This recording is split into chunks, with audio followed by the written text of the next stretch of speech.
Well, it is, because, I mean, this is one of those things that's a holdover from the mob that later gets absorbed by intelligence agencies because they see its utility. You know?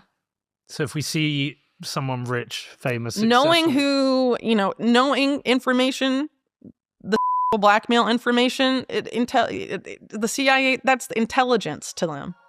We want to gather intelligence. An anonymous Epstein survivor walked into music, the FBI, with a sealed audio file. That file allegedly contains a conversation between Kim Kardashian and Jeffrey Epstein, along with evidence that ties her directly to his worst crimes.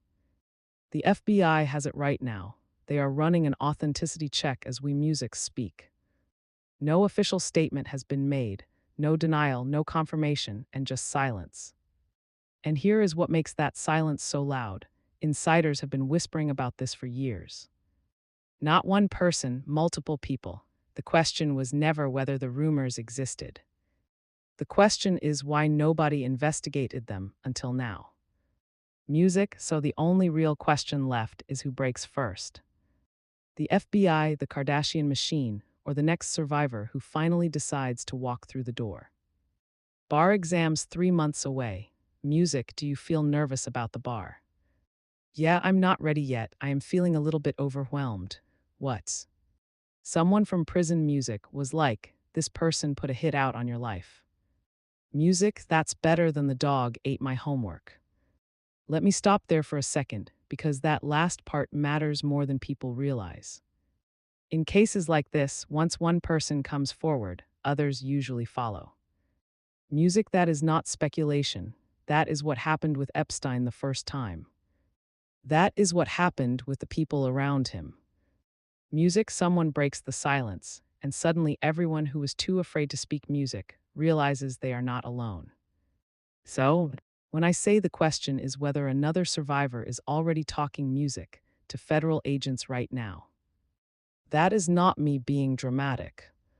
That is me reading the pattern that music has played out in public over and over again. The FBI has the file, the check is underway.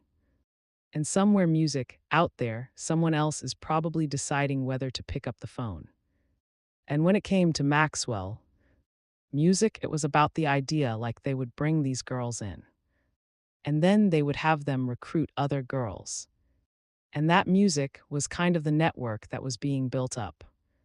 From a prosecutorial point of view, from a legal point of view, somebody's looking at this and saying, wait a minute. I am looking at these filings, music, and they're identifying certain people.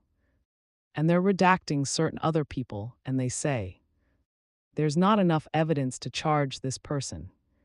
Music or limited evidence regarding involvement.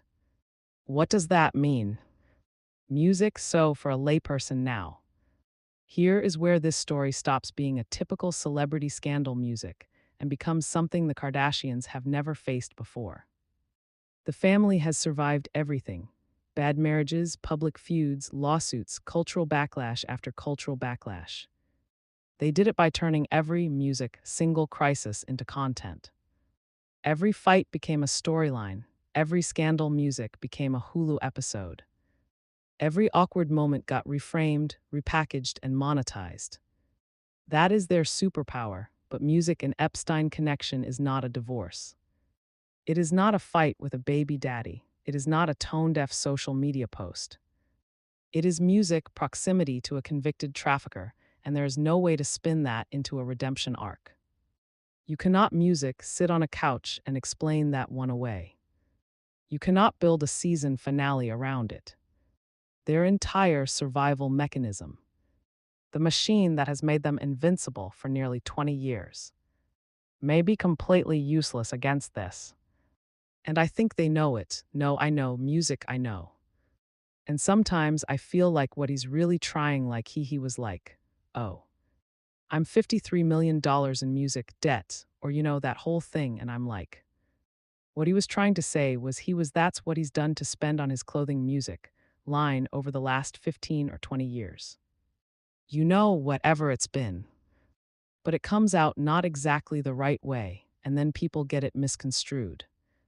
Music, through the media. And then it's look at what has already happened. Music, the rumors about Kim Kardashian and Jeffrey Epstein have been circulating for a very long time. We are not talking about one random account on the internet. We are talking about multiple insiders, music people who move in the same circles. People who saw things and quietly mentioned them to reporters, to friends, to anyone who music would listen. There are statements from many insiders, and those statements have been out there for years. Music, the media mostly ignored them. The family certainly never addressed them. But an anonymous survivor handing a sealed audio file to the FBI is not a rumor. That is a federal case waiting to happen. Music, once the FBI is involved, the rules change completely. You cannot PR your way out of an authenticity check. You cannot schedule a podcast episode to get ahead music of it. You just wait. And waiting is the one thing the Kardashian machine has never been good at.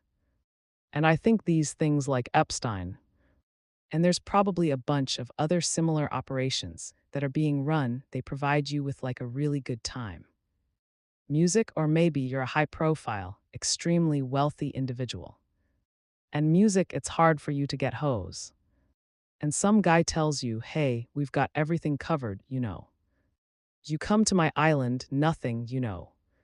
What music happens on the island stays on the island. Brooke, so let me walk you through the pressure points right now. Because there are 3 of them, and they are all pulling in different directions. First, the FBI, music quietly doing its job. They are running the authenticity check. Nobody knows yet if the recording is real or fabricated. That uncertainty is not a weakness in the story. That uncertainty is the pressure. Because the moment the check comes back positive, this stops being a rumor and starts being evidence in a federal investigation. Second, music, the Kardashian machine. Famously good at controlling narratives it owns, and famously bad at controlling narratives it does not. They do not own this one, the FBI does. And third, music, the next survivor. Because if this audio file is real, there is almost certainly someone else out there who knows something. Once the first domino falls, the rest music tend to follow. So the question is not whether another victim exists. The question, music, is whether she is already talking. This is something that I think is so important. The whole Jeffrey Epstein thing, and I have to say, in a way, the American right kind of made this monster. And it's now sort of attacking them, where it became like every person who ever talked to Jeffrey Epstein, who ever met Jeffrey Epstein, somehow had suspicion on them that they were or had an interest in under, and this is where the legal side actually becomes terrifying for them. Music, the Epstein Files Transparency Act was signed into law in November of 2025. That is not a proposal. That is not a bill stuck in committee. That is a signed federal law that mandates public release of all Epstein investigation files. Music, if the FBI authenticates that audio file, release may not be optional. Kim Kardashian cannot sue to block music. She cannot pay to make it go away. She cannot sign a non-disclosure agreement with the United States government. Music, she cannot ask a judge to seal it because it is embarrassing. The law says the files come out. That is the trap.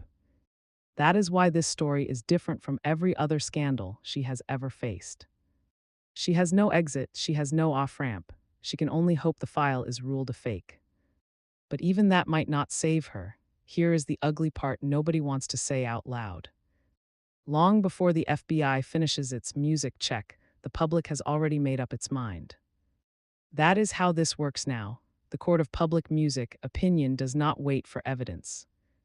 It moves on suspicion, on pattern, on the fact that too many people have whispered about this for too long to pretend music, it came out of nowhere. Even if Kim Kardashian is completely innocent, even if the audio is a fabrication. Music, the association alone, is radioactive. The brand takes a hit either way. The only question is how bad. When you are a family that has built a billion-dollar empire on image control, a hit like that is music, not just embarrassing. It is existential, advertisers get nervous, networks start asking questions.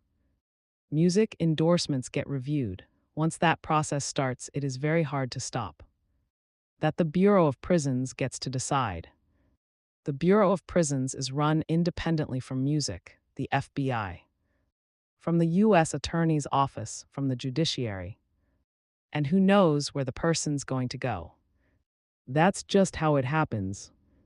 So, for Ghislaine Maxwell to have been transferred to Actually Music, a prison that has very minimal security, and is just not fit for someone who's been convicted of horrible crimes against now. Look at what we already know about how this world works. Ghislaine Maxwell is sitting in a federal prison right now, and she is reportedly receiving treatment that other inmates do not get. A laptop, private visits, bottled water, an umbrella during her daily walks. Other prisoners have been told not to talk about her, not to write about her, not to make any trouble. That is not how prison works for normal people. That is how prison works when someone music powerful is still protecting you. So the real question, the one nobody has answered yet, is not whether the law says the files must come out. Music, the question is whether the